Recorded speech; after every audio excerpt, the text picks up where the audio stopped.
the meaning of I've been trying to figure out what the meaning of automobiles are, Hmm. and the analog is the horse, Oh, you know. interesting. Good point. Good Yeah, point. and in fact, hi Charles. They call the first trains the iron horse,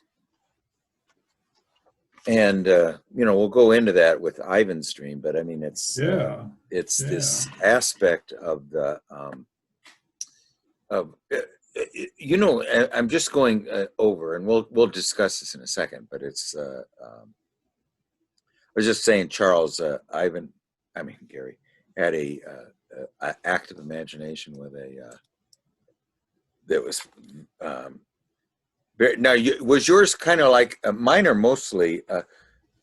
Hi Roy. Some of mine are disjointed, hypnagogic images, but Well, there was no speech, to speak of. It was all just images. no. Yeah. And but see, if you get something like that, you're in. Oh, yeah, yeah, totally. I mean, Yeah. this was just very, very immersive. Like, I was there, it was just very real. Well, and I think you probably got it because you were complaining so much about it. That they Yeah, said, well, I'm good at whining,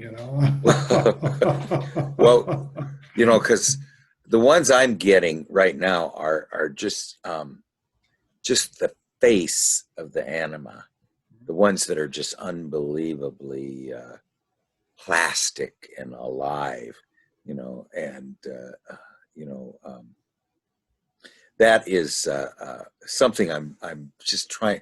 I know I have to build on, but it's where I am now, So I don't know where it's going to go, but I mean, it's I've what I really want to incorporate right now is I do I do this descent with Inanna through the seven gates, which is I I've think is just started doing that. perfect. I love that. That was like, It is. It yeah, works every time. I mean, the thing I like about it is it's just a way of going in to the to other, a really.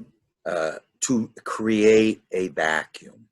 Yeah, yeah. I mean, what It's we're like a trying to way do of is, releasing, each part of yourself. well, yeah, and that I mean, for me, it's a ordered way of creating vacuum in which something happened. In fact, this morning there was so many little images coming, while I was doing it, where I would totally space out, Mm. and I was remembering what gate am I on, you know, so I'd have to go back. How's Roy doing? Oh, I'm good. I'm Oh, good. great. Yeah, I mean, we were just discussing. I don't know if we want to discuss Ivan's dream without Ivan here, but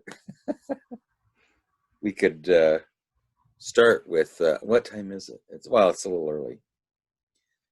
We could at least start on Gary. Maybe you could just read your dream, and then if Ivan comes, we'll jump to Ivan. Do you want to just read? I can put it in the chat too. Here, let's see if I can get it on the chat. Um, Guess it would help if I unmuted. yeah. Okay. Because I kind of got now again. This is the dream that Gary has. Starts out slow, Right. but it So gets really good at the end. I bicycled over to either Carol's or Susan's house. I think it was Susan. We are to do a bike ride together. The weather looks like rain. She says that I must get a raincoat if we are to go riding. I agree, and I begin riding back to my house. Either I am somewhat lost or my house is quite a ways away. There is a large river that must be crossed that I am looking for a way over. I would prefer not to have to ride on a busy interstate bridge.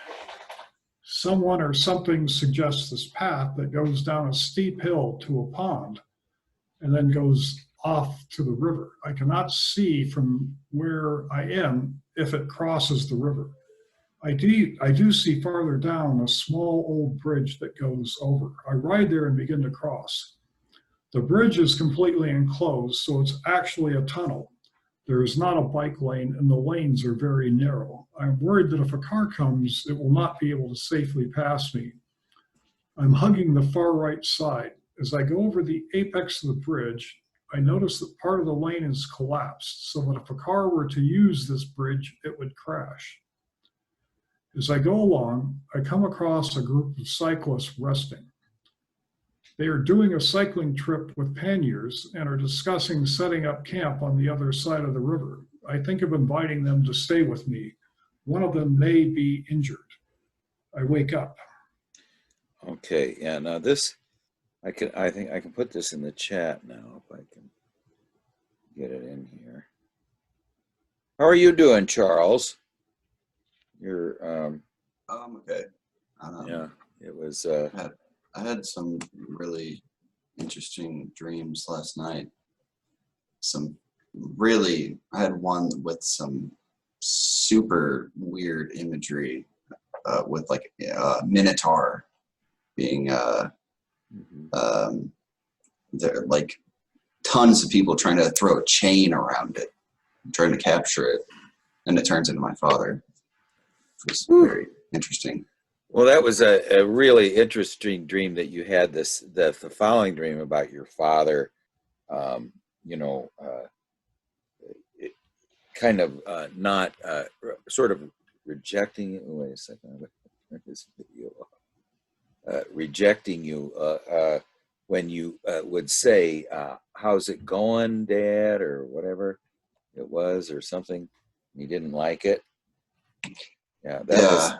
Yeah, well, let's maybe just start on uh, uh, Gary's dream, and then if we can get through it, we'll see how many. Oh, Dawn's here. All right. I think we're a little early. Darn it! I get my. I think I can get it here, Craig. I've almost got it. Okay, yeah, I've got it here somewhere, but I can't hit return. I got it. Yeah. Okay. Well, I think it's in there now. But yeah? you Okay. might put it in there for Dawn. Okay. Well, it doesn't have all of it, so yeah, put it in there. But anyway, let's just go through it. We'll start. I did. Ivan's dream is. I think I've got a good. At least Ivan's dream is going to prompt a lot of discussion, I think. But now, hi Dawn. We're just getting going on Gary's dream. Gary's going to put it in the chat. Okay, so I'm going to just start here. That the dream ego is bicycling over to the Anima's house, and we're going to do a bike ride together. So now we're riding over to the Anima's house on this strange two-wheeled vehicle, and once the Anima joins us, then there'll be four wheels. When the Anima and the Dream Ego are riding together, then there will be four wheels on these vehicles. Now, I was going to bring this up with Ivan, but the idea of the vehicle, okay, the automobile, the bus, the plane is a different one, but originally it would be the horse or the cart. There's this wonderful dream I think we read where they put there's this cart and all four wheels are put into the cart. There's this idea of the roundness of the wheel, and the thing that I really think of is when there's this at least when you're talking about the car, it is the aspect of who's in control, who's driving this car. Now, let's ask that about ourselves. Who is in charge here in our bodies? I mean, you got this awareness and this sort of riding on the body. So the car is sort of an extension of the fact that our awareness is detached from from our body a little bit. So in this case, the car's detached from we're detached from the car. It's just this symbol of the vehicle. Okay. Hi, Tim. Just going over a dream here by Gary. Anyway, but this is a two-wheeled vehicle. It's a bicycle, so it's a little bit different. But we're all going over to the Anima's house. We're going to do a bike ride together with the Anima. And then the weather looks like rain. She says, I must get a raincoat. We are going to go riding, and I agree and begin riding back to my house. So now this is where the adventure starts here. Okay. So the weather looks like it's going to be a little bit watery, and it's full of precipitation. And because of this, suddenly the bike ride with the Anima is sort of put on the back burner, is the original impetus of the dream. But it really now has moved to a different place. And what precipitated the change of bike riding with the Anima is the omen of a downpour, of this rain, this the watery stuff that comes from the heavens has postponed our ride with the Anima, and then we go on this other adventure, which is not really too related, So anyway, we're trying to go back to our house, but now this just is so typical here, is that we are, we don't know where we are. We're in the ego is not in control here. This just happens so much in all of our dreams, where we don't know where we are. We are lost. We don't know how to get anywhere. And now let's go. I'll go through this one time, and then we'll go to Ivan's dream. So this is just going to be a little introduction, since Ivan's here now. This will be a little introduction to it. Okay. That we need to protect the dream ego from being flooded by the downpour, and it causes this new adventure. And it's just the threat of it. It doesn't actually happen. And then we're lost getting back. We're looking for a bridge, some connection between consciousness and unconscious, and there is none.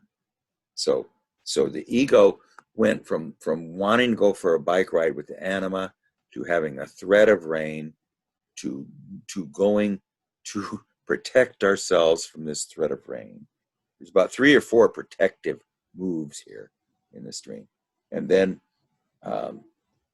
we are trying to connect the consciousness and with the unconscious, try to find the bridge. We can't find it.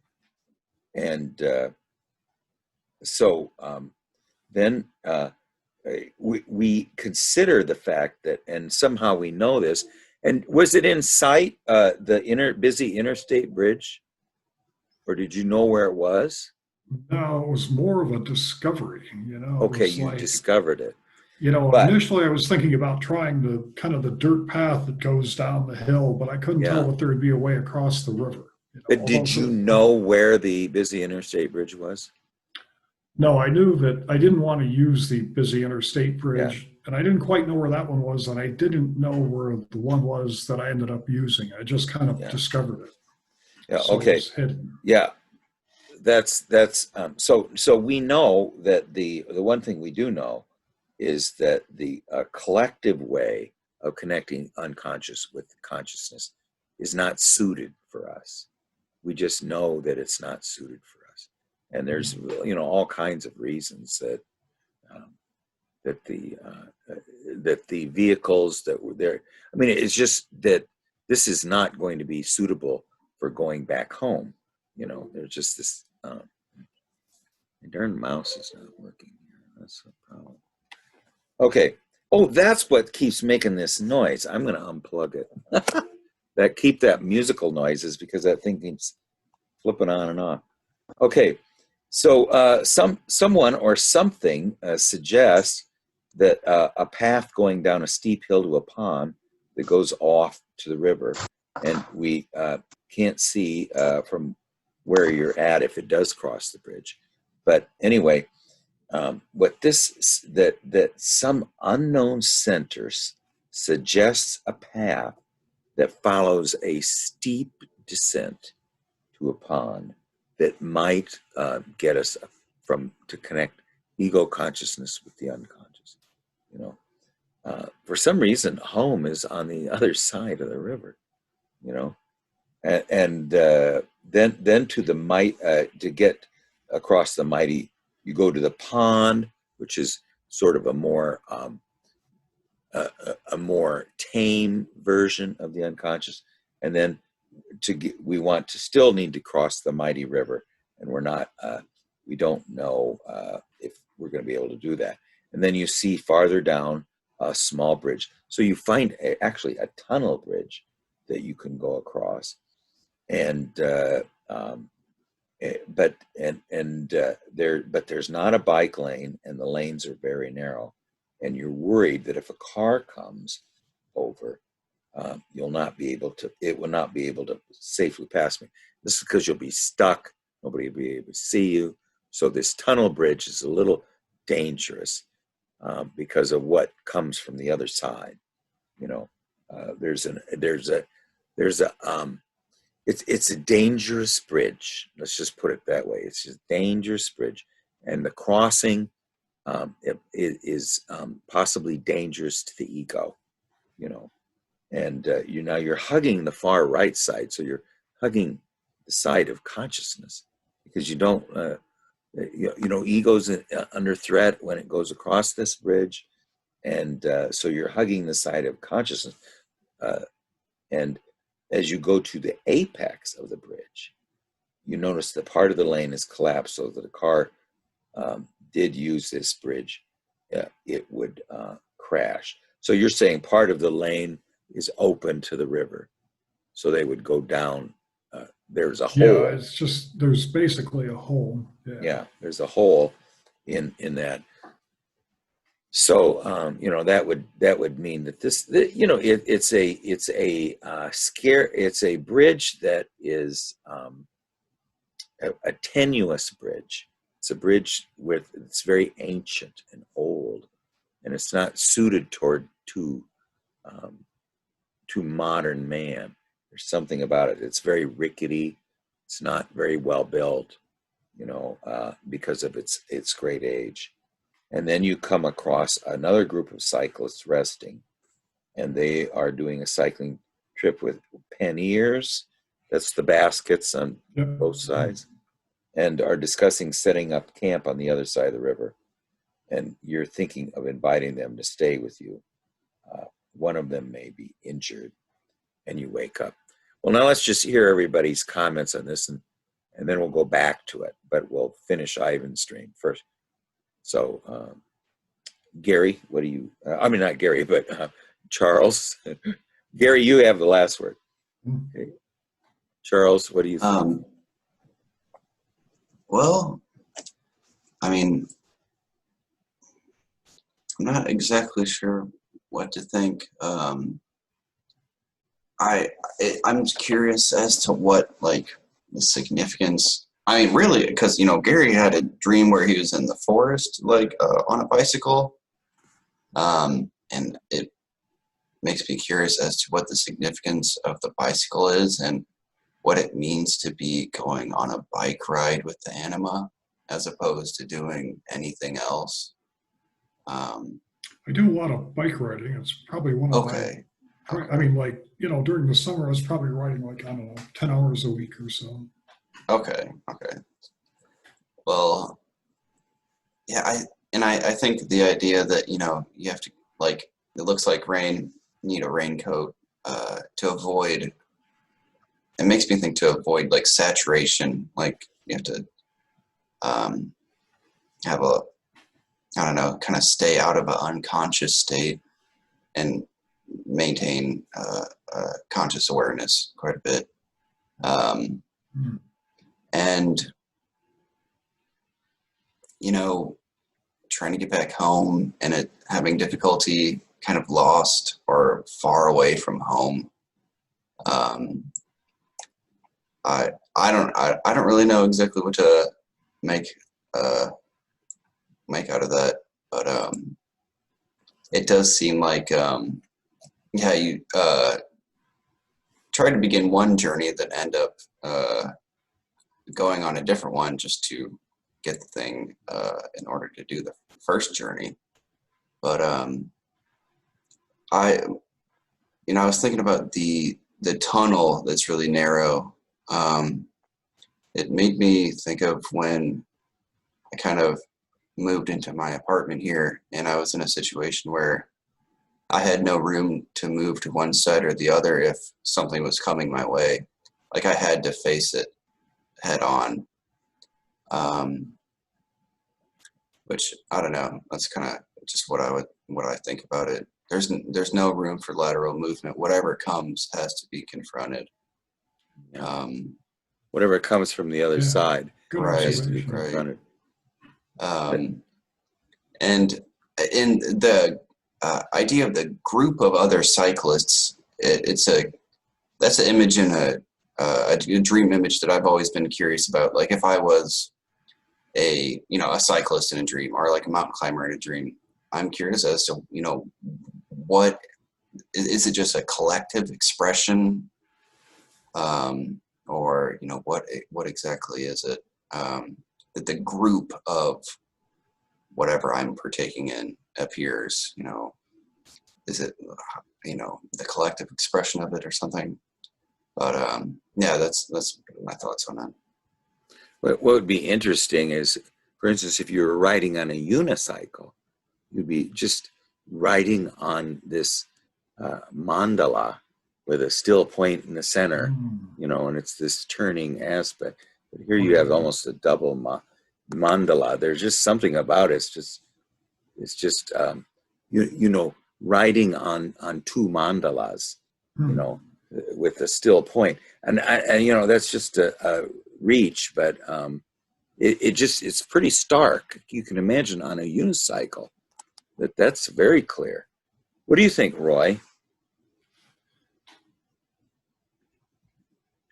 Yeah, I'm still working on it all. And a few questions and stuff. We starts out with the anima, but then they seem like they disappear. They're not mentioned anymore. Yeah. And then there's, the protection, the raincoat. And then he doesn't want to go with the collective. So he finds another way, which is sort of old and rickety, but it can be done. And there's still a little trickle of the collective there because the other cars coming are able to use the lane, at least some of it. It's sort of mysterious why he's going home, because instinctually, you usually know the way home, at least animals do. You just let go of the reins, they'll take you home. But he likes this group of cyclists, which don't sound in too good a shape, but they're not really like the collective. It's a small group that he feels comfortable with, apparently. And and they're going the same place he's going, apparently, across the river. And he feels like, that's going to help him get across, and he'll have a company that he feels comfortable with. So it is sort of a quest, but it's a quest going back home. And he seems sort of unsure of himself, and he needs other people to to sort of complete this. That's about as far as I've gotten. Well, you know what is kind of a given is that we're on the Animas side of the river. And how did we get there? I mean, we apparently got lost. Yeah, when we were in the realm of the Anima, suddenly all landmarks have been removed. I mean, somehow we were able to get there, but now the return is difficult. So that, I think, is a very important theme in the dream, is the difficulty of the return. Tim, do you have any observations or? Well, I kind of missed the first part of it, so I'm still pretty confused. Okay. Is there a narrative, Yeah. Gary? that you sent us? Did you put it in the chat again? Yeah, let me put it. Yeah, there put it again. in the chat one more time. So that's, Oh, great. and I've got one other part. Yeah, I tried to put it in the chat, but yeah, it was truncated. Yeah, so I'd have to look at the whole Yeah. thing before I make. Yeah, any I mean, comment. I think, as we're going in this, I think the more attention we apply to this, I mean, it's just amazing how these sort of cryptic dreams sort of open up a little bit, But why don't we'll see what if Ivan and Dawn or Carl have anything to say, and then we'll try to finish Ivan's dream, and then we'll go back to Gary's. But that'll give us some time to sort of ponder it a little bit, Ivan, did you have any comments on it, or? Not yet. I missed him. Yeah. talk, but I'm Okay. reading. Well, we'll review it after we're done. How about Dawn? If you have any comments, again, the best thing I think to do is just to say if this is my dream, what would I just any observations you would have if this was your dream, or concerns or whatever. But I mean, what's interesting about it is we're somehow on the Animus side of the river. We hear the threat of rain, and that changes the whole narrative.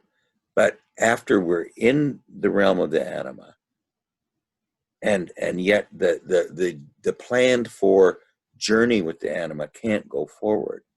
And the reason is because we're not adequately, our garb is not adequate if there is rain, or and anyway, there's a threat of rain when we're with the Anima, and so we need something in her realm that we don't have, and we have to go back and get it. But we after we're in her realm, we seemingly lost all landmarks, and we can't go back the collective way. It doesn't suit us, and then we do find, after a steep descent by a pond, we find a very rickety, ancient pathway that is used to get to the Anima and to return to the ego. So, and yet so Gary, that bridge goes over the river? Yeah, the bridge, the tunnel goes over the river. And actually, that was different than the steep descent. I looked at the steep descent in the dream and thought, well, I still can't see a way over the river after I go down that. So I went past that to the bridge / tunnel. Isn't this just like a covered bridge? Is it like No, it was like, bridges no, of once you Madison went County? in, it really felt like you were in a tunnel, like a tunnel Okay. that would go under a So river. you And even where the lane was missing, you wouldn't fall in the river. You would just fall. It was like this big circular thing. So you would just fall down to the bottom of the circle. okay. So you seem to this place, this venue of getting to the other side of the river, almost is it's not a bridge, really. It's a tunnel. It goes under the river, or? No, it's way up above the river. But Goes way once up you're above. inside it, it seems like you're in a tunnel. I mean, But the it's whole round. thing is it's round. It's round. Yes. I mean, yeah. Okay, that's the main doesn't thing. It's make almost like a sense. sewer pipe. Yeah, sewer pipe would be a perfect Yeah. description. All right. Sewer pipe with lanes coming out of it. Okay.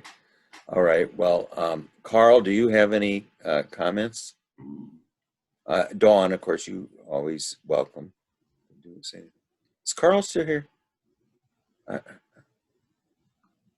Excuse me. He's All right. Yeah. listed. Oh, there you are. Okay. Just maybe I'm wondering if the two wheels of the bicycle might represent duality or binary sort of thing, opposites maybe. And then the bridge just being, I think it's been mentioned, just transition. And the river possibly the unconscious. I don't really know. That's all I have. I missed. Well, I guess you're recounting it now, but I don't have anything to add beyond what's been said. Yeah. Well, we'll go back to it. So let's just think about it. And Don says, if home represents the ego, what sort of things would represent the self? Okay. If home represents the ego, what things would represent the self? That in this case, let's say, what is the self in this dream? You know, the self in this dream would be this. I think it's almost has to do with the fact that the ego consciousness, in order to get back to it can't get back home or can't get across the bridge using its own powers. So here in this dream, the self is not really personified. It to me it represents both the feeling of being in a I think the foreign land is what the self is right here. It is the land with no landmarks, the way with that we don't know back. I mean, I think this is that we're lost in the realm, in the anima's realm. You know, we could get to the anima. The anima is the bridge to the self. Okay, so she's. Well, I would think home would be the self, and ego would be more like the bicycle or the pathway or something. Mhm. But the destination would be the self, wouldn't it? I went across that now. I mean, my question was how did we get there in the first place, and that we're on the anima side of the river, and our home is on the other side. Yet that is so. Are we lost? And we appear to be. Usually, what happens is you get lost on the way to the center. So that's where I'm thinking that there is what Tim is saying has a point that was because I've been trying to struggle with that too. We're having trouble getting home. You know, I can usually find I usually get lost when I'm going somewhere, not when I'm going home. You know, I always seem to know the way home, but I don't. But in this case, we are in what turns out to be a foreign land with this threshold crossing of the river, you know, and there's very few bridges to the other side. Well, what is on the other side? Now, the one clue to that is that these riders with the panniers, if they cross the bridge with us, Gary is going to invite them to stay with him. So he has some idea, or consciousness has some idea, that the realm where ego resides is we're on the other side of the river of the realm of where ego resides. You know, it's confusing. Like Tim, what you're saying, I've been thinking the same thing. What side of the river are we on? And how did we get on this side of the river if this is the side where the self resides? And how do we have so much trouble getting over to where consciousness resides? You know, which would be our home. You know, so yes, where is the self? I think the self in this place has not been seen yet. You know, it's somewhat similar to the dream of the stage where the children are singing. You know, that was the self seems to be hinted at in Gary's dreams, but rarely seen. I don't know. What do you think, Gary? No, I like that. I don't think the self is there either. And you're right. You know, it's like, it's once I'm with the anima, all landmarks have been lost. And, you know, sending me back home is like, well, I don't even know if I know the way. You know, it's like, all I know is it's somewhere on the other side of the river. So Yeah. that, you know, if I can get back across, then I can find it. But if I can't get back across, I'm basically lost. I was hearing somebody describe the fact that you can't find the Grail Castle, you know, and they used this line from the Gospel of Thomas, where you know, the disciples asked Jesus, "When will the kingdom of the Father come?" And Jesus says, "It will not come by expectation. Men will not say, 'See here, see there.'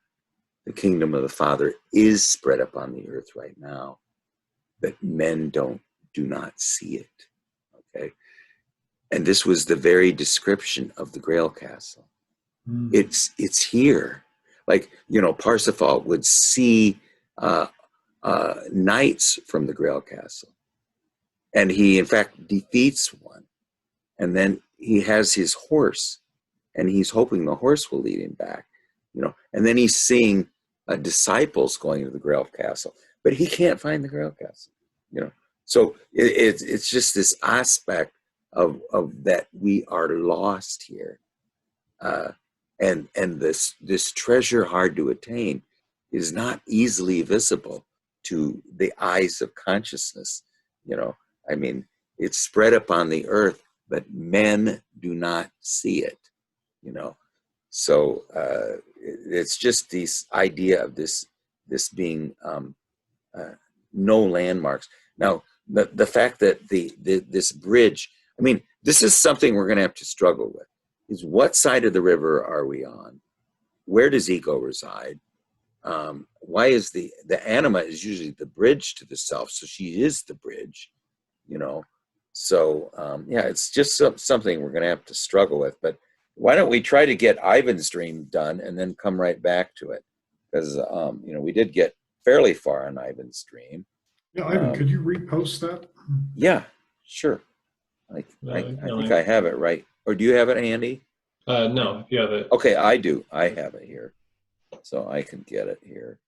All right. Okay, just be a second. Okay, there we go. Copy.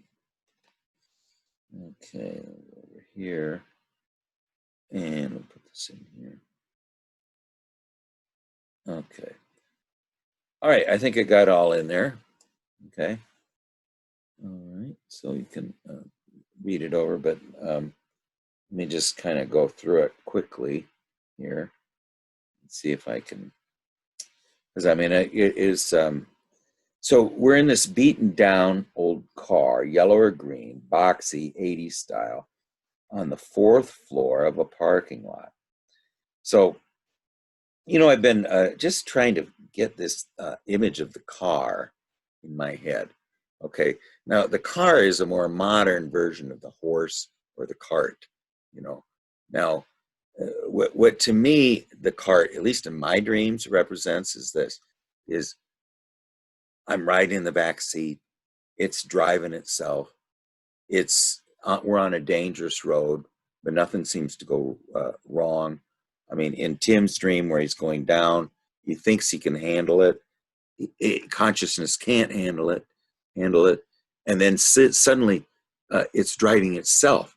So the idea that I have is that as this awareness that we have seems to be just riding on this body that we're not very conscious of, you know, I mean, it's just going for the ride. It thinks it's in control, but who's making our heart beat? Who's making our lungs? What is it that gives us these uprushes of emotion where we're totally out of control? And what is it that makes us, break down when we see something very beautiful? I mean, it has more to do with the heart than this awareness up here. The heart is speaking, and the lungs are speaking, and the body speaks to us. So it's as if this awareness that we have that is somewhat disconnected from our body is what makes us sick. Okay, well, the car seems to be a analogy to this disconnected vehicle. See, the body is a vehicle. The car is a disconnected vehicle. Who's in control of the car?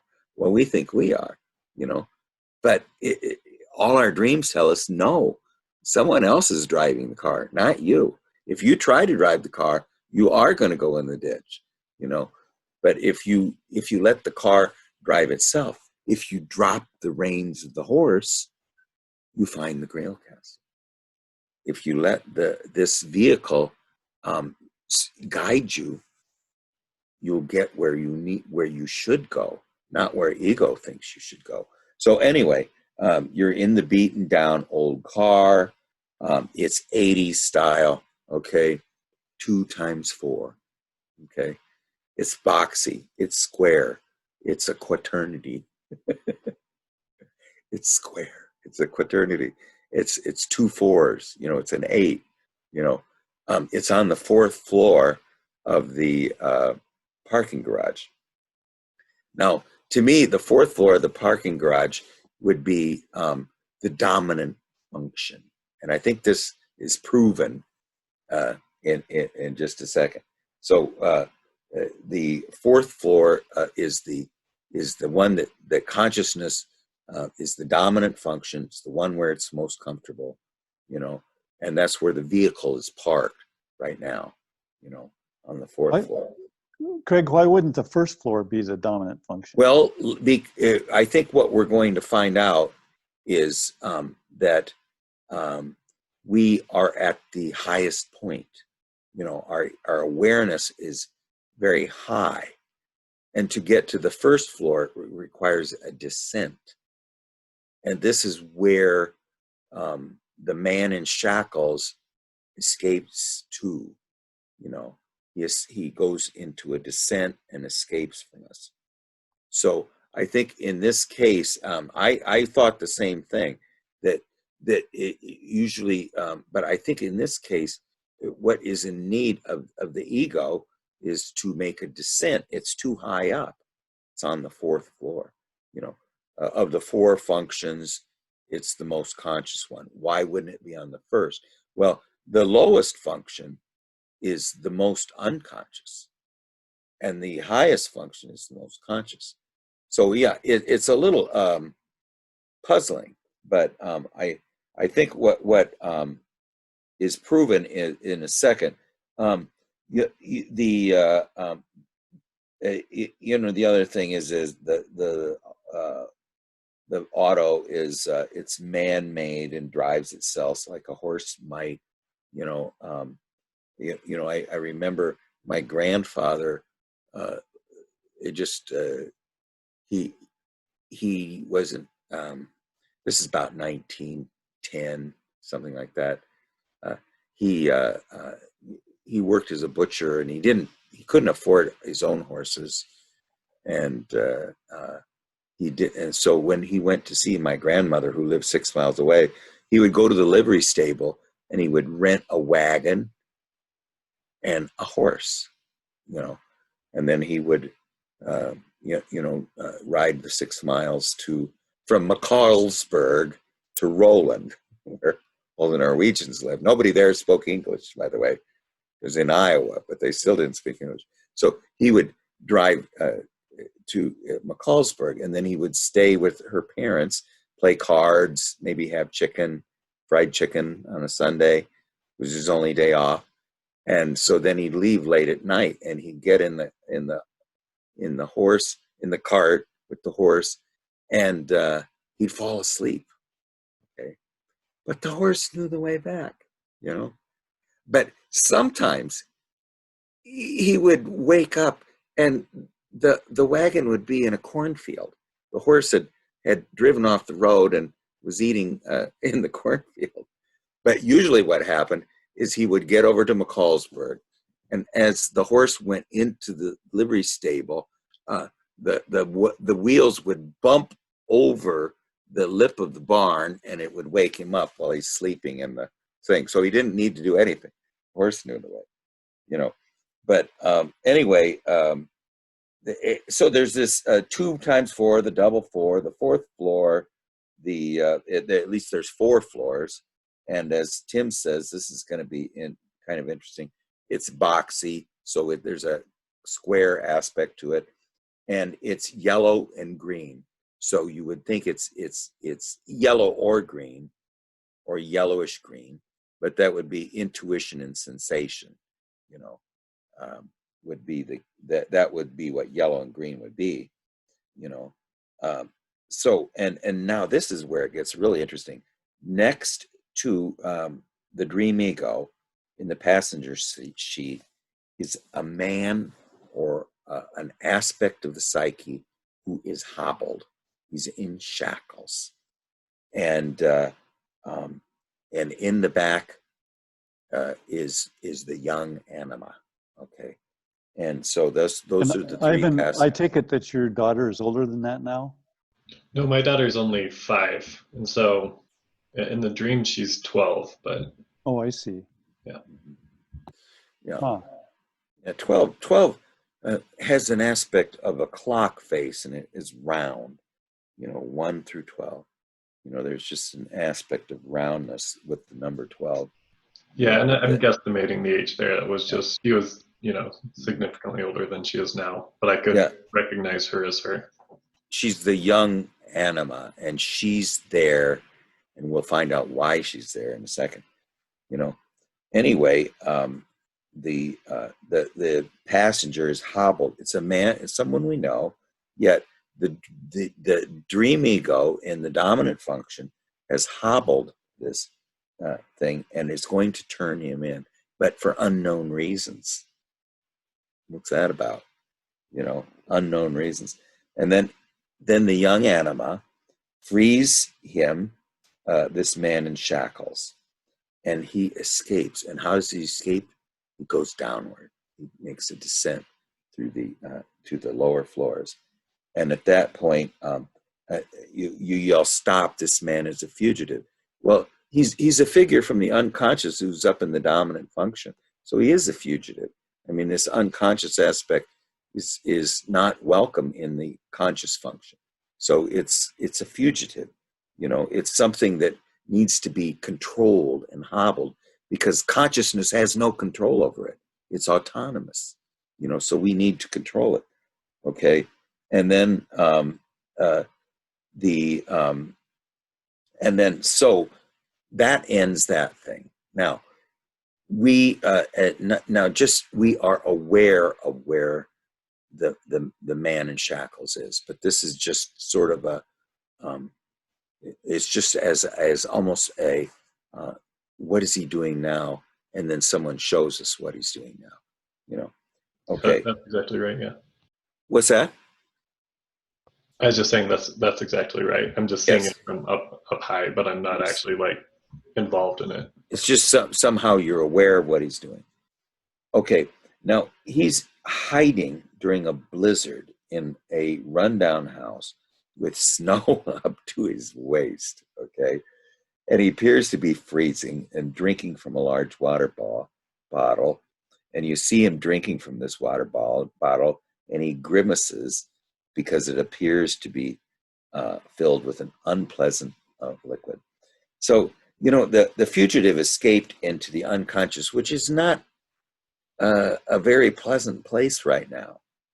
Okay, it's a blizzard, you know, and what I'm seeing is it doesn't possess any of the warmth of the attention of the light of the ego. You know, the light of the ego is totally ignoring the depths. And so it has no human warmth. It's a blizzard.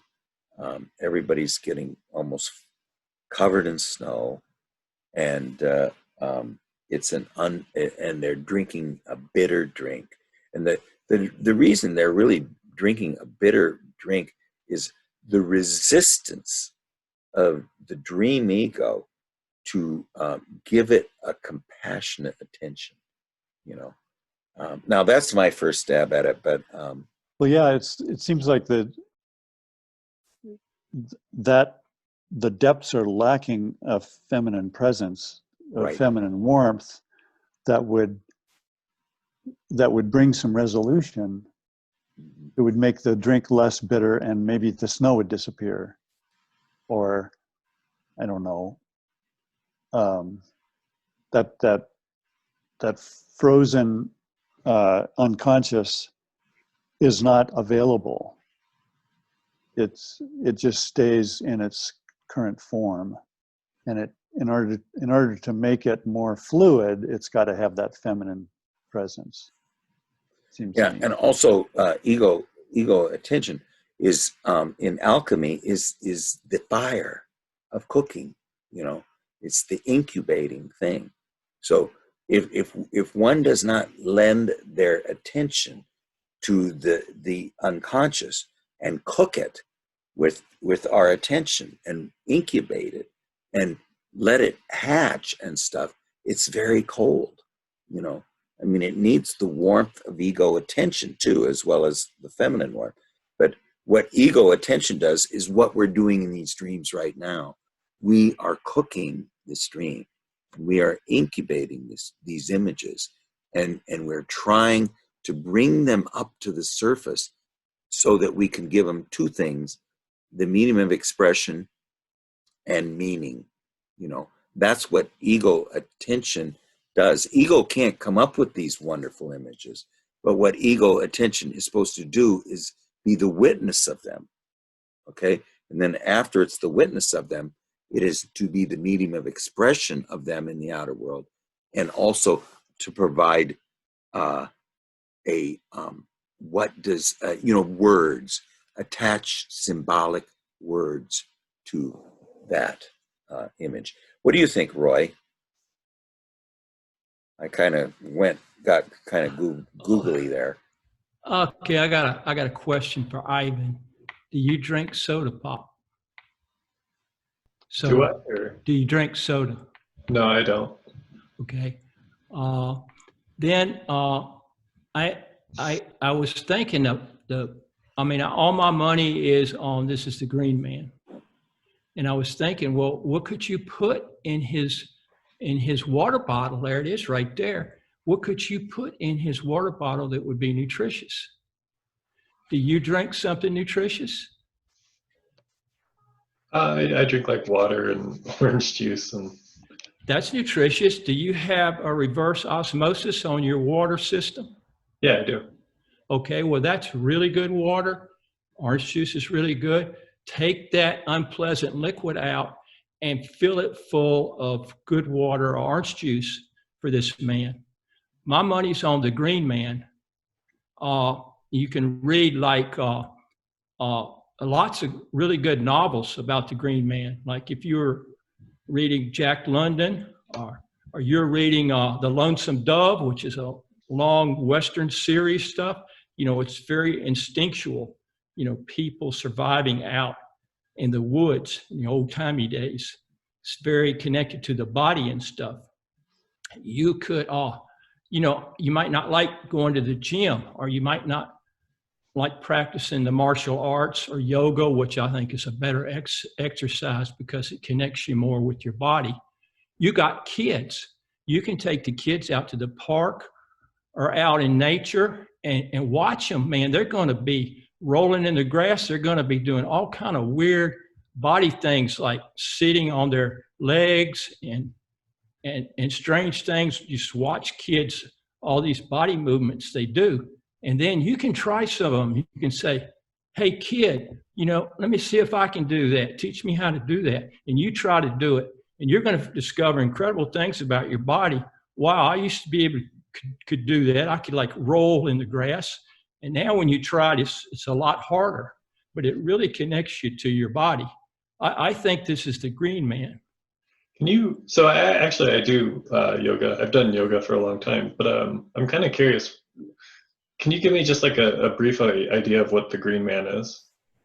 Well, if you Googling, you'll see that like the old Catholic Church and stuff, they even embedded the head or part of the body of the Green Man would be in there. And you'll see it in medieval literature. There'll be like this guy with a club or something, a big club. And it's really about our hundreds of thousands of years in nature that we did instinctual stuff. We were like in a participation mystique. And we had to hunt and we had to grow our own food and shelter. And we were really connected to nature. And that's the Green Man's world. You know, and we've sort of left that big time and we've split. Mind and body has split. And this is about getting back in touch with the somatic, with the body sensations. Okay. The Green Man is it is these well, it is a question who the man in shackles is. You know, I don't think it's I have this feeling that it's not the shadow. You know, No, I don't think it's a shadow I either. think it is it's almost you know, it is the male consort of the Great Mother. You know, it's this object of like Dionysus or Pan. You know, it has this very neutral wildness in it that is close to nature. Now, the thing I would say is that the man in shackles, he's shackled in the fourth floor, you know, and we're going to turn him in there, you know, or at least we're up there with the car and all the fours, and somehow the anima thinks this is unjust, and she releases him. You know, she knows something we don't know. This is curious to me because it seems to me that I'd like to hear what you two have to say about this, because it feels to me like the guy who is shackled is exactly the shadow, and he's shackled for the reason that he can't be let out. Isn't that what the shadow is? Well, in either case, it would be something not subject to the control of consciousness. It could be very well to be the shadow, and so it could be the shadow, or it could be some aspect of the psyche over which the ego has no control. Now, an archetype that's you know, activated. Yeah, and the fact that it goes to it is in hiding, okay, and it is in a snowy place. That's that whether it is the shadow or a more archetypal figure of which consciousness rejects it. Let's put it that way. That's the clearest evidence that it's the shadow. But I would think that conscious. Go ahead. Well, I'm just listening to Roy. I think that's a wonderful idea. It's not an idea I would have had, and I think it's really worth exploring. But I wonder if the Green Man isn't more of a figure that is ignored rather than shackled. And I don't know, that these are both really good directions to explore. And it depends on you, Ivan, what feels most compelling to you. Well, I'm not sure. I kind of want to hear both directions, but I will say Don said something last time that really struck me.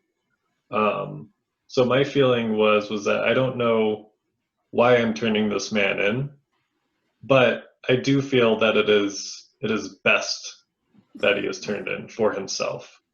And so my conscious attitude feels that I'm doing the right thing by doing this. But what Don pointed out was that the anima is obviously thinking that this is not the right way it should be handled. Which that kind of resonated true with me. That it's not necessarily that whatever it is, it's the wrong approach. I suppose is kind of the sense that I get from it. And neither do the people in the crowd seem to be too concerned with the Right. fugitive. There's only one person that, okay, there's two people that, the man in shackles goes into hiding, and he's almost seems like he's homeless with no warmth or anything, being very neglected, but neglected by whom, it's pretty much the only one here that is causing him to be so neglected is ego, because he's made him into a fugitive. What do you think, Gary? Well, I'm looking at this line. The man in shackles is a friend of mine. So, I don't think it's the green man, because the green man would be the unconscious part of us. And it's obviously not the shadow, because the shadow isn't our friend. And then he says, but I'm turning him in. But, you could also read that as I'm turning on him for some unknown reason. I mean, those two are very, very close. And so it's like, but the anima or the daughter is like, it's not in agreement with this attitude. And so, whatever this aspect is, which he now has a very fundamentalist attitude towards, it's not flexible, she's like, no, I'm going to free him. And then, so the man is free, he gets out of the conscious aspect, but then it's the failure in the alchemical cooking. So now it's like, okay, he's not there with them, so he's not being shackled, but the neglect is still fairly deadly to him, because the water of life that he's being given is not nourishing. We find this too in the reason we have nightmares is because the psyche or this wants us to experience the pain of their neglect, so if that's what the nightmare is the sight. This is what Young Soul told him, that your nightmares, we are trying to make you feel the pain that you've caused us, and so if there was to be a nightmare from this dream, it would be that these neglected aspects within us, whatever it is, and I'm not sure, I don't know really, I have no clear aha experience of that it is the shadow or the I don't know. It does not seem to be too much shadow-like. Other than the only clue that it's shadow-like is that the consciousness doesn't like it. The consciousness seems to represent like a justice and righteousness and some kind of a judging function. Almost like a lawman. Like, Yeah. this is how I've decided how it will be, and because it isn't like this, I'm going to shackle you.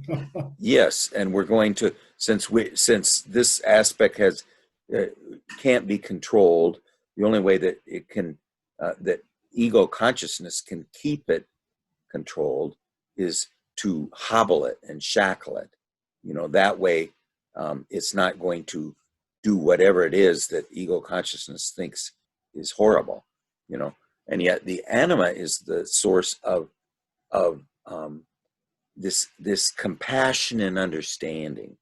So the feminine aspect is the one of understanding and overlooking things and not setting hard and fast rules.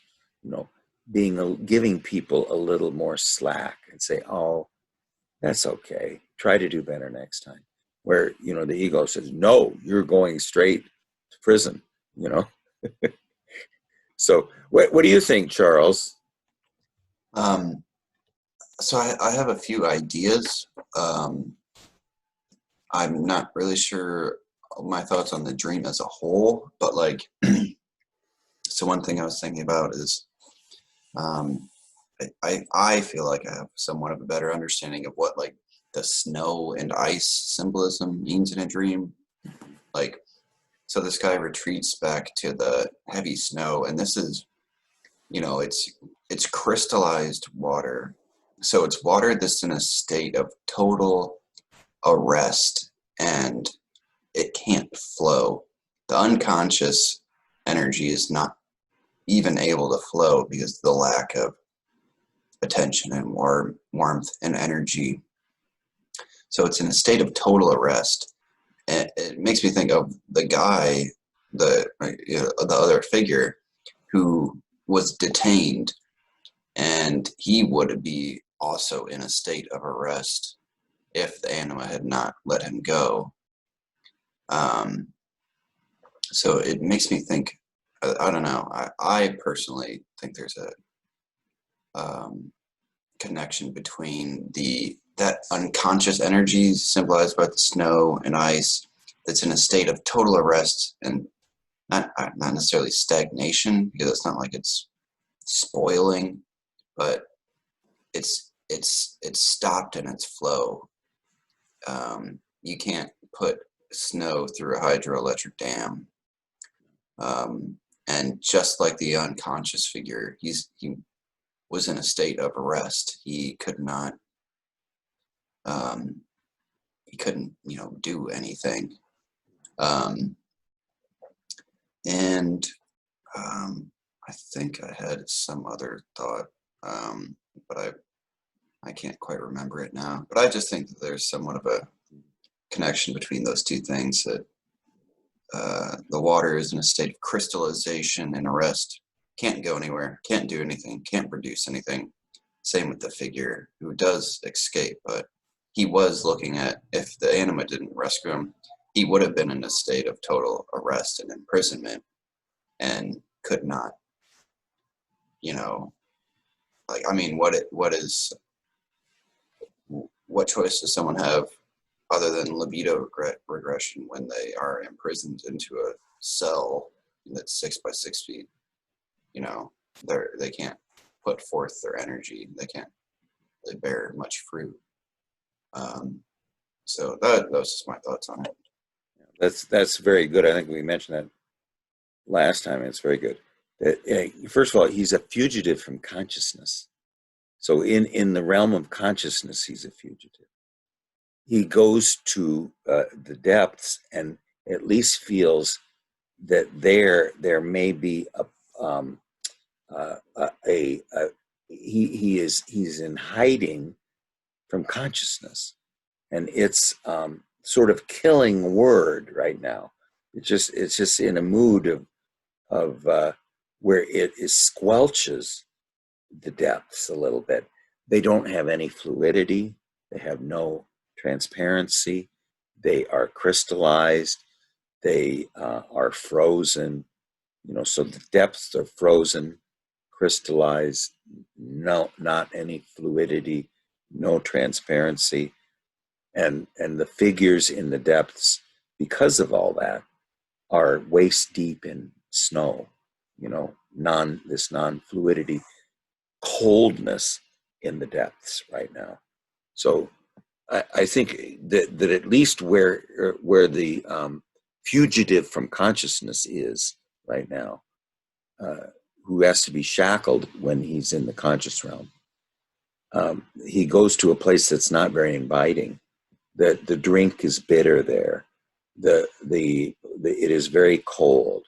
They're like Charles described very well. No fluidity. No. The unconscious images there are frozen. I really like that. Carl, do you have any comments? And Dawn, please put anything in the chat if you would. I'm just wondering. I'm learning from you guys. I haven't read much on dream theory yet, but are you having much fun in your life? Are you doing anything that feels creative in your life? Or do you feel stagnated? Ivan? I'm having about as much fun as you can have in a pandemic. Yeah. Yeah. Yeah, I mean, Yeah. I think that's probably just some relates to the dream somehow. It's about all I got, and I'm just enjoying listening to everybody, and so yeah. Yeah, well, the depths. I mean, we can have fun in the conscious world, or and Ivan's got a family and dogs, and appears to be very calm. And Yeah, I have it pretty good right now compared to a lot yes, of people. I can't complain. musician, and but on the other hand, his dreams are very eloquent, and seem very perceptive, and they are very profound, and they seem to be heralding something. Now I'm not sure what that is, but it's not exactly something that's familiar to consciousness. Ivan, what are you, about 35, or what are you? How old are you? I'm exactly 35. Okay, all right.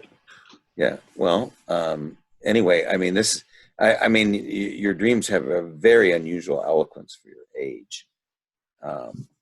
So why don't we just go through it one more time, and then we're gonna. We Before you might go have through to. it, can I Pardon just me? ask you so I don't forget? What is the meaning of quaternity of the fours? Because that seems to keep coming up again and again in my dreams, and I'm not sure I really understand like what the significance of it is, but it seems like something is trying to tell me there's something Mhm. significant about that. Well, Maria Prophetessa, sort of, she's this alchemist. She's also called Maria the Jew, but she um, says from the realm where of Eden, there's one. Nothing happens there. There's no time. Nothing happens. Well, how does things happen? Polarity. Now we got two. And then the so you've got then from that there comes the symbol, from the polarity. There's the synthesis, and that makes the third thing. And from that, now you have when both worlds can speak to each other through the symbol, now you have a four, and you're back to one again. So three is the realm of time. It's the realm of the masculine. It's the realm of perfection. Four is the realm of the feminine, and of not perfection, but completeness. That things are fulfilled. Well, the four also seems to represent two pairs of opposites, a vertical and a horizontal axis. The and also the functions are four, and it's just something that, there's 4 points, north, east, south, and west. And there's 4 cardinal points in outer space. There's 4 cardinal points in inner space too, and they just seem to form that way, and it's just, this one goddess or mother, great mother that I spoke with, whose name is Barbello. It means my God is a 4. Her God is 4, and she comes from the realm of Barbello, and supposedly Jesus came from the realm of Barbello, where my God is a 4, But anyway, it just has this aspect of that while we're in time, it's a 3. And no, okay, here's the other thing: is there's 3 conscious functions that exist in time, and that's thinking, feeling, and sensation. Intuition does not exist in time, okay, in space. It comes to us from the Grail Castle. You know, it comes from the realm where it's spread upon the earth, but men do not see it. You know, it's intuition is the fourth is comes from the 4th dimension. When we talk about the 4th dimension, you know, suddenly we're outside of time and space. So what it is it relates the 3-dimensional world with the unseen world, which is the 4th world. And I one see. thing that Jung pointed out was the Trinity was incomplete. Yeah. And in order to complete the Trinity, we need What's to missing? acknowledge that there's this other factor that Christianity has always ignored, which is both the dark aspect of sort of evil and the feminine aspect of the missing. They're kind of thrown together too. But I think the most compassionate thing to say is what's missing is the feminine. You know, it's obvious. You know, you got God, the Father, and the Son, and then, you know, where's the feminine? Well, it's Mary. You know? Well, But I think you know, because you're dreaming of 4s, Ivan, that means that you're pretty darn balanced, it seems to me. And like with this dream, if this was mine, I feel like I'm pretty balanced too. But if something like this comes up for me, I think, okay, there's something that needs to be recognized, and here's an opportunity to do some active imagination about it and let it talk to you and see what that is. and how many dreams have we went over, Ivan, where there's 3 people there and one's missing? Yeah, that happens a lot. Yeah, I mean, you've had that in at least 3 or 4 dreams I've seen. Well, and you mentioned so this parking garage is the 4th floor, and you were saying that represents the dominant function, right? And so I'm just guessing, you know. That's yeah. just, But so I'm an int J. So what would my dominant function be if I'm an int okay. J? If you are an INTJ, Yeah. okay, well then your dominant function would be intuition. So you'd have the same function I do. If you are a thinking function, then you'd be INTP, which would the last letter always defines what the extroverted function is. So if you're an extrovert, it always defines the dominant function. If you're an introvert, it tells you what the auxiliary function is. So in an INTJ, their introverted dominant function is intuition. Their secondary auxiliary function, which is extroverted, is thinking, you know. And so, yeah, and those are the 2 most conscious functions, you know. So really, we only have one function that's really, really conscious. But I think both in your case and my case, how do you use your intuition, by the way? You don't seem to be going around just trying to discover the realms of the gods like I do. No, I don't know. I don't know how to answer that question. Yeah. Well, I don't know. So I'm wondering if you're an INTP, that you're more of a thinking person, but you're pretty sure you're an INTJ. I feel like I've taken a couple of these tests that say that, but I don't think I think the J is always, I don't think it's one of the like more defined ones. Yeah. Okay. Well, here, let me tell you this, is if you really want to know what your dominant function is, what is the one you're most helpless at? Okay. Are you good at sensation? Can you put things together and build things? And do you get lost a lot? And building things is pretty easy for me. yeah. Well, see, that's why I'm thinking that probably your dominant function is thinking, you know, and it seems just from looking at you, you seem very cerebral. You know, where if you look at me, I'm sort of I'm very naive. I don't have much grip on reality, but where you have I seem to have a really good grip. I'm a pretty naive person as well. Okay, well, who knows? But anyway, I definitely am my inferior function is sensation. So that tells me that my dominant function is intuition. But anyway, so let's not even say that. But this shackled man is shackled.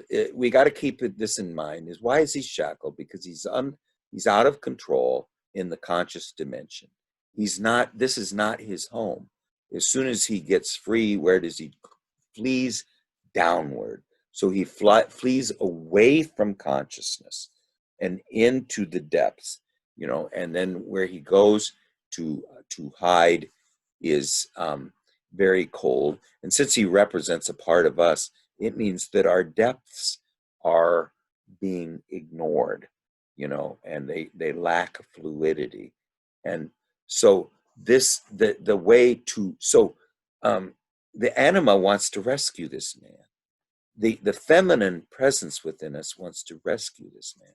She thinks he's someone who deserves freedom and to be rescued. Okay, so if he is to be rescued, the only way that he can be rescued is if ego consciousness warms up the depths and makes them more fluid and less frozen. And how do we do that? Well, I mean, we just really need to do those two things: is draw our dreams and dialogue with them and try to find out not what their meaning is, but at least what their myth is, and then be able to make put it in our saga. We might not know what it means, but at least we can tell the story of it, and that's half the battle. Just tell the story. You don't have to tell us what it means. Tim draws or does a painting. He doesn't have to tell us what it means, but it's very moving. And why is it moving? Because it stirs the depths, within us. What do you think, Roy? Why don't we all go through this one more time? And I think next time I would like to just revisit it, because I think if we sleep on it a day or night after all this discussion, it's going to be clear through incubating. What do you think, Roy? Yeah, I still think it's an archetype and not the shadow. I'm saying that the ego is having a struggle with the psyche or the depths. And the little girl doesn't have this bias. The conscious attitude has a bias. The little girl doesn't have it. This archetype hasn't done anything where it needs to be incarcerated, hasn't done anything wrong. It's just a bias of the conscious attitude that I think the conscious struggles with it. I don't know if the conscious is aware of this or not, but I think it's a struggle going on with the conscious attitude and the depths in the psyche. Yeah, Tim, do you have any final thoughts on this one before? One thing that I keep thinking about is the difference between your daughter's age and the character in the dream. And in one way, I think about 12 as being, completing the circle. And in the back of my mind, I just keep thinking about, okay, what happens between 5 years old and 12 years old?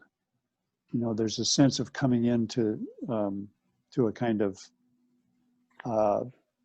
not wisdom, but clarity about the world. I don't know. That's just something I find myself continually thinking about. Why does your daughter appear in a form that's different than you experience her in your life? Isn't that the age of the bar mitzvah? Oh, yeah, right. And Yeah. it's, I think it was also how old Jesus was when he went to the temple and taught. Yeah, 12 Right. is an interesting age, I think, because it's before you become a teenager and you have all those hormones and you get a little bit rebellious and emotional. But it's sort of an age of reason where you start to understand what's happening around you in the world. To me, it's an age with, in some sense, a lot of clarity to it, where your mind isn't as clouded as it is once you get older. But you are able to at least understand to some extent the things that are happening around you from a reasoning perspective, at least. Well, that's what Joseph Campbell said too. I mean, when he taught 12-year-olds, he always thought that was the best age because, it's sort of like, the 40s are the old age of youth and the 50s are the youth of old age, and the 12 is kind of the old age of infancy or our early youth. After 12 and you move into 13, suddenly it is a tumultuous time because there is such a quick grown to adulthood, and that's usually when you are no longer welcome in the Vienna Boys Choir either, I mean, because your voice changes and all of that. It's a mythological age, it's a mythological number, I think, What do you think, Gary? Just closing comments on this one. Well, I guess just from a really high level view, it's like, in the dream, it's like he's thinking from the head. And, I think what's kind of required here is to think from the heart instead. And I think thinking from the heart was what the 12-year-old, the animal, was doing. So, because thinking from the heart, that's the only thing that's going to pull this aspect back up out of the, sort of a dungeon into the unconscious with the water that doesn't satisfy, that doesn't flow. And I think, this is telling him he needs it back. But for him to get it back, it requires a change in, whether he thinks of it from the head or from the heart. I think that's very good. I mean, there's obviously something wrong, I mean, first, in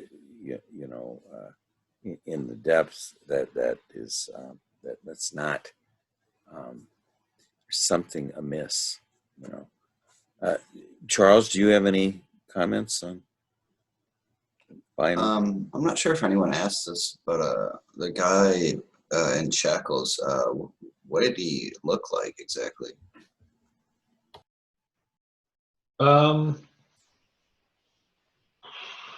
What did he look like? Kind of like me in a lot of ways. Little bit like darker, not like dark skin, but like darker skin than me, perhaps. Like darker hair, like longer beard. But kind of, same build and stuff like that. Okay, I was just curious. Yeah, it is. We'll have to figure. I mean, he certainly doesn't seem malevolent, and the anima likes him. So, Carl, do you have any comments on it, or?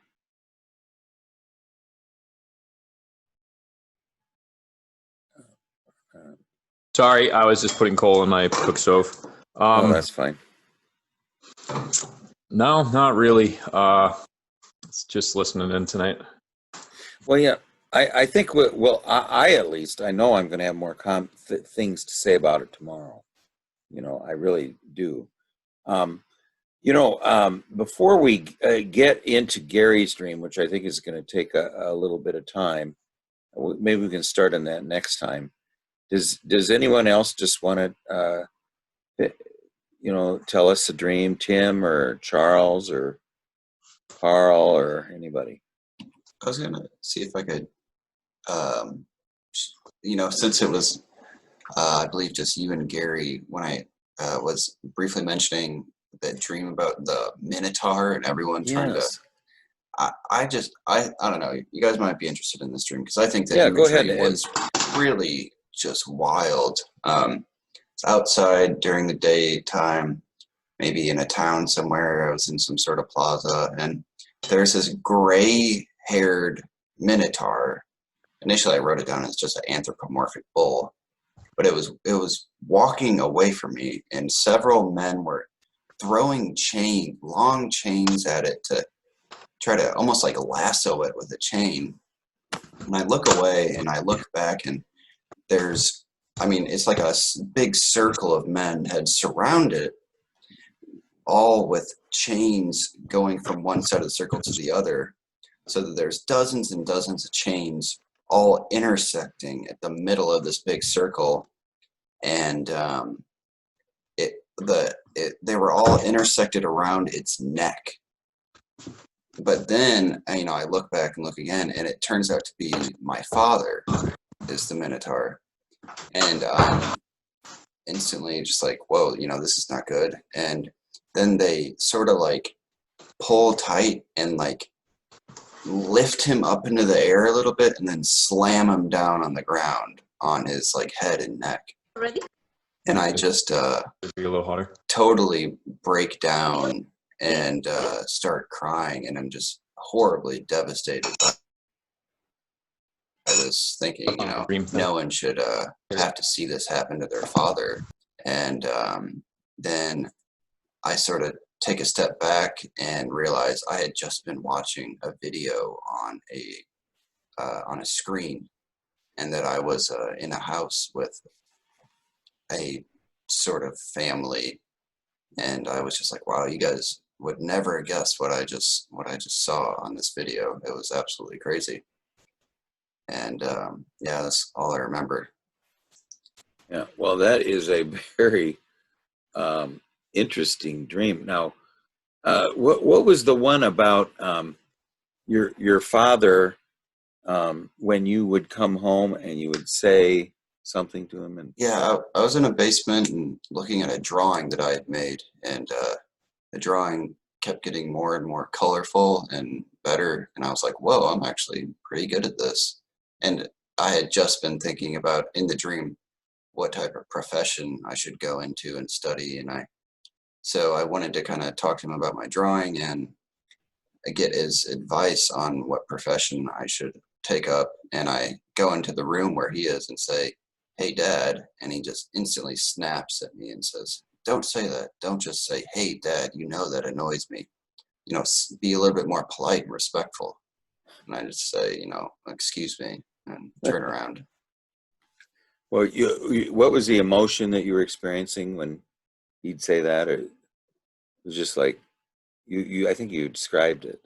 I don't know. I mean, I was a little bit hurt by it and just kind of disappointed.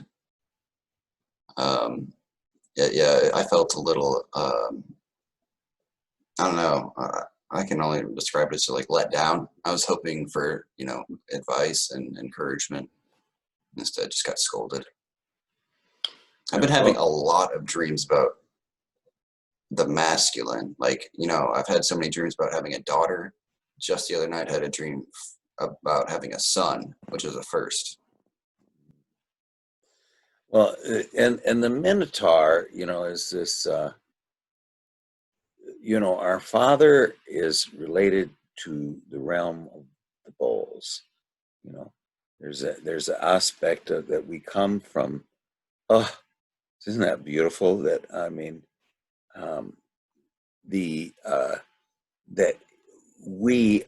I think one of the things that we all miss, and that's why I think that seems so moving to me, is the one of the things we miss is being far from the realm of the animals, and then we find out that our father is secretly a Minotaur. He's the mass master of the realm of these bowls, you know, and that's our father. So we're descended from the Minotaur. So I mean, it's something for when we just had that dream about all the computer games and things. That's kind of a real commentary on that. There's one thing I'm wondering, either Tim or Carl, if you want to have a dream, could you guys be ready next time you're here? Tim or Carl? Could I do what? Yeah, next time you're here, and then we'll do Charles too, and we'll try to get maybe.